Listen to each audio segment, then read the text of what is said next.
Bismillahirrahmanirrahim. Halo guys, kita dari kelompok 1 yang beranggotakan 5 orang, yaitu Alika Sylvia, Atkia Auliaur Rahman, Grozni Basayev, Reva Anugrah Putriani, dan Rijal Tasdik. Insya Allah akan sedikit memaparkan pembahasan tentang sejarah dan ruang lingkup manajemen perbankan syariah.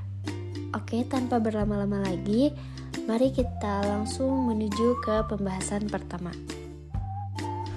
Bank syariah memiliki sistem operasional yang berbeda dengan bank konvensional. Bank syariah memberikan layanan bebas bunga kepada nasabahnya. Dalam sistem operasional bank syariah, pembayaran dan penarikan bunga dilarang dalam semua bentuk transaksi.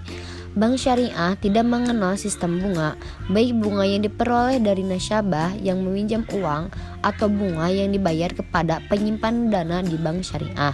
Bank syariah memiliki fungsi menghimpun dana dari masyarakat dalam bentuk titipan dan investasi dari pihak pemilik dana. Fungsi lainnya ialah menyalurkan dana kepada pihak lain yang membutuhkan dana dalam bentuk jual beli maupun kerjasama usaha. Bank syariah merupakan bank yang kegiatannya mengacu pada hukum Islam dan dalam kegiatannya tidak membebankan bunga maupun tidak membayar bunga kepada nasabah.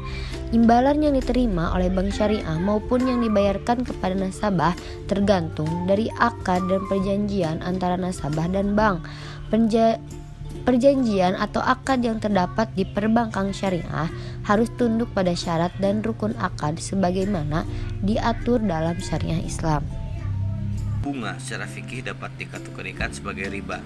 Maka mulai muncul usaha-usaha di sejumlah negara muslim untuk mendirikan lembaga alternatif terhadap bank yang ribawi ini. Hal ini terjadi terutama setelah bangsa-bangsa muslim mendapatkan kemerdekaannya dari bangsa Eropa. Usaha modern pertama untuk mendirikan bank tanpa bunga pertama kali dilakukan di Malaysia pada pertengahan tahun 40. Namun usaha ini tidaklah sukses. Selanjutnya eksperimen dilakukan di Pakistan pada akhir tahun 50.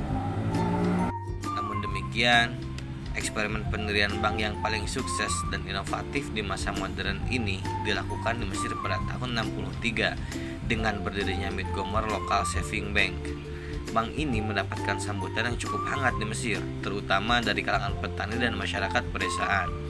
Jumlah deposan bank ini meningkat, namun sayang karena terjadinya kekacauan politik di Mesir, maka Midgomer mulai mengalami kemunduran, sehingga operasionalnya diambil alih oleh National Bank of Egypt dan Bank Sentral Mesir pada tahun 67.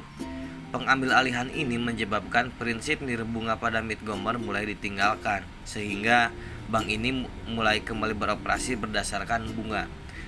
Pada tahun 71, akhirnya konsep nirbunga kembali dibangkitkan pada masa rezim Sadat melalui pendirian Nasir Social Bank. Tujuan bank ini adalah untuk menjalankan kembali bisnis yang berdasarkan konsep yang telah dipraktekkan oleh Midgomer. Kesuksesan Midgomer ini telah memberi inspirasi bagi umat muslim di seluruh dunia, sehingga timbullah kesadaran bahwa prinsip-prinsip Islam ternyata masih dapat diaplikasikan dalam bisnis modern. Ketika OPKI akhirnya terbentuk, serangkaian konferensi internasional dilangsungkan, di mana salah satu agenda ekonominya adalah pendirian Bank Islam. Akhirnya terbentuklah Islamic Development Bank pada bulan Oktober tahun 75 yang beranggotakan 22 negara Islam pendiri. Bank ini menyediakan bantuan finansial untuk membangun negara-negara anggotanya, membantu mereka untuk mendirikan bank Islam di negaranya masing-masing, dan memainkan peranan penting dalam penelitian ilmu ekonomi, perbankan, dan keuangan Islam. Kini, bank yang berpusat di Jeddah, Arab Saudi itu telah memiliki lebih dari 43 negara anggota.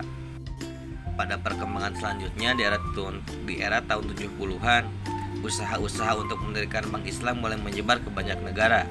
Beberapa negara seperti Pakistan, Iran, Sudan, bahkan mengubah seluruh sistem keuangan di negara itu menjadi sistem nirbunga, sehingga semua lembaga keuangan di negara tersebut beroperasi tanpa menggunakan bunga.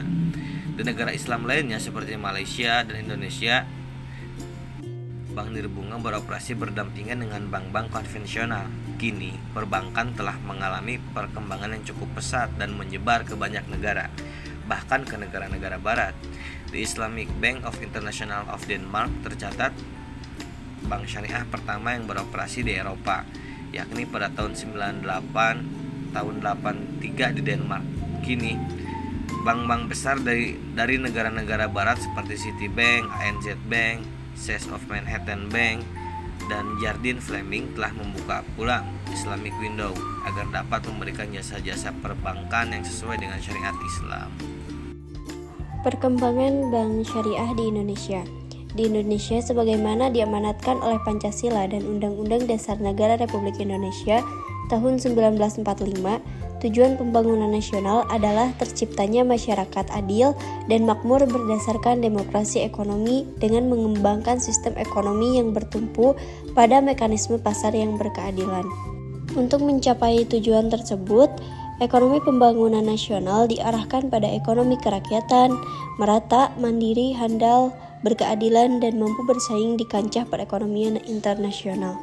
Salah satu bentuk penggalian potensi dan wujud kontribusi masyarakat dalam perekonomian nasional tersebut adalah pengembangan sistem ekonomi berdasarkan nilai-nilai Islam dengan mengangkat prinsip-prinsipnya ke dalam sistem hukum nasional. Prinsip syariah berlandaskan pada nilai-nilai keadilan, kemanfaatan, keseimbangan, dan keuniversalan. Nilai-nilai tersebut diterapkan dalam pengaturan perbankan yang didasarkan pada prinsip syariah yang disebut sebagai perbankan syariah. Pendirian Bank Syariah di Indonesia mulai dilakukan tahun 1990. Pada tanggal 18-20 Agustus 1990, Majelis Ulama Indonesia menyelenggarakan Lokakarya Bunga Bank dan Perbankan di Bogor, Jawa Barat. Hasil lokakarya tersebut kemudian dibahas lebih mendalam pada Musyawarah Nasional keempat Majelis Ulama Indonesia di Jakarta pada tanggal 22-25 Agustus 1990 untuk membentuk tim kerja pendirian Bank Islam di Indonesia. Hasil kerja tim tersebut adalah berdirinya Bank Muamalat Indonesia pada tanggal 1 November 1991 yang resmi beroperasi pada tanggal 1 Mei 1992.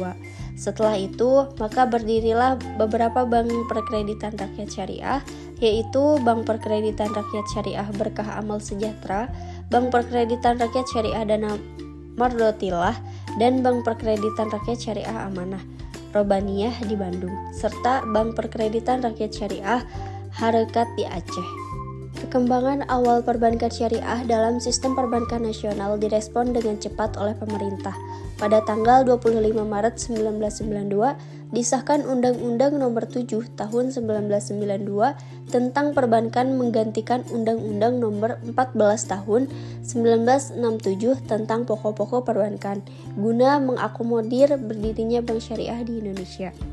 Pada pasal 6 huruf M dan pasal 13 huruf C Undang-Undang Nomor 7 Tahun 1992 disebutkan bahwa usaha bank umum dan bank pengkreditan rakyat salah satunya adalah menyediakan pembiayaan bagi nasabah berdasarkan prinsip bagi hasil sesuai dengan ketentuan yang ditetapkan oleh pemerintah. Pada pasal 1 Undang-Undang Nomor 10 Tahun 1998 disebutkan bahwa bank umum maupun bank pengkreditan rakyat adalah bank yang melaksanakan kegiatan usaha secara konvensional atau berdasarkan prinsip syariah. Prinsip syariah yaitu aturan perjanjian berdasarkan hukum Islam antara bank dan pihak lain untuk penyimpanan dana atau pembiayaan kegiatan usaha atau kegiatan lainnya yang dinyatakan sesuai dengan syariah. Antara lain pembiayaan berdasarkan prinsip bagi hasil atau mudharabah, pembiayaan berdasarkan prinsip penyertaan modal atau musyarakah, prinsip jual beli barang yang memperoleh keuntungan atau murabahah, serta pembiayaan barang modal berdasarkan prinsip sewa murni tanpa pilihan atau ijaroh, atau dengan adanya pilihan pemindahan kepemilikan atas barang yang disewa dari pihak bank oleh pihak lain atau ijaroh wa iktina. Masyarakat Indonesia pernah kehilangan kepercayaan terhadap dunia perbankan pada saat terjadinya krisis ekonomi tahun 1998. Krisis ekonomi tersebut menjadi kehancuran bagi sistem perbankan nasional. Akan tetapi ternyata bank syariah tidak terkena dampak dari krisis ekonomi yang terjadi tahun 1998 pada saat krisis ekonomi berlangsung. Secara faktual, Bank Muamalat Indonesia yang merupakan satu-satunya bank umum syariah yang ada di Indonesia termasuk dalam kategori bank yang sehat karena mempunyai capital adequacy ratio dengan kategori A. Artinya bank syariah ternyata dapat menunjukkan kinerja yang relatif lebih baik dibandingkan dengan bank-bank konvensional. Bank milik swasta diantaranya Bank Permata Syariah yang didirikan tahun 2002, Bank Mega Syariah yang didirikan tahun 2004, Bank Rakyat Indonesia Syariah yang didirikan tahun 2008, Bank Syariah Bokupin yang didirikan tahun 2008. Pada tanggal 16 Juli 2008 disahkan Undang-Undang Nomor 21 Tahun 2008 tentang Perbankan Syariah sebagai landasan hukum tersendiri bagi bank syariah di Indonesia, dan secara filosofi yuridis telah memenuhi tuntutan rasa keadilan dan kepastian hukum pencari keadilan, terutama menyangkut transaksi bisnis ekonomi syariah. Berdasarkan data Otoritas Jasa Keuangan pada tahun 2017, saat ini bank umum syariah di Indonesia berjumlah 13 bank. Unit usaha syariah dari bank konvensional berjumlah 21 bank, dan bank pembiayaan rakyat syariah berjumlah 102 bank. Inilah bukti eksistensi dan perkembangan perbankan syariah yang signifikan dalam sistem perbankan nasional. Artinya bank syariah merupakan lembaga keuangan yang dapat berkembang dengan pesat atas dasar kepercayaan dari masyarakat Indonesia yang mayoritas beragama Islam. Masyarakat Indonesia percaya kepada perbankan syariah karena selain memiliki tanggung jawab hukum terhadap peraturan perundang-undangan, bank syariah juga memiliki tanggung jawab moral terhadap masyarakat dan tanggung jawab ibadah kepada Allah Subhanahu wa taala. Bank syariah memiliki tanggung jawab moral terhadap masyarakat, artinya bahwa masyarakat menganggap orang yang bekerja di bank syariah mempunyai akhlak yang baik sesuai dengan ajaran Islam. Misalnya jujur dalam bekerja. Bank syariah memiliki tanggung jawab ibadah kepada Allah, artinya bahwa orang yang bekerja di bank syariah secara tidak langsung telah berdakwah menjalankan syariat Islam di bidang muamalah. Misalnya, menganjurkan masyarakat untuk meninggalkan riba. Perbedaan antara bank konvensional dan bank syariah yaitu adanya pengawasan khusus kepada bank syariah yang dilakukan oleh DSN, MUI atau Dewan Syariah Nasional Majelis Ulama Indonesia secara umum dan Dewan Pengawas Syariah secara khusus. DSN MUI bertugas menemukan penerapan nilai-nilai syariah dalam kegiatan perekonomian pada umumnya dan keuangan pada khususnya, mengeluarkan fatwa atas jenis kegiatan-kegiatan keuangan, mengeluarkan fatwa atas produk dan jasa keuangan syariah, serta mengawasi penerapan fatwa yang telah dikeluarkan. DPS bertugas mengawasi proses pengembangan produk baru bank syariah, meminta fatwa kepada DSN MUI untuk produk baru bank syariah yang belum ada fatwanya, melakukan review secara berkala terhadap mekanisme penghimpunan dana dan penyaluran dana serta pelayanan jasa bank syariah, serta meminta data dan informasi terkait dengan aspek syariah dari Satuan Kerja Bank Syariah dalam rangka pelaksanaan tugasnya. Perkembangan bank syariah di Indonesia ini berjalan dengan pesat, walaupun demikian jumlah bank, jumlah kantor bank, dan jumlah total aset bank syariah masih sangat kecil apabila dibandingkan dengan bank konvensional. Berdasarkan data OJK pada tahun 2018, jumlah nasabah yang menyimpan dana di bank syariah itu mencapai 23,1 juta orang, dan nasabah yang meminjam dana di bank syariah hanya berjumlah 4,7 orang. Jumlah ini tentunya masih sangat sedikit jika dibandingkan dengan jumlah penduduk Indonesia yang beragama Islam yang mencapai 207,1 juta jiwa menurut data sensus pada tahun 2010.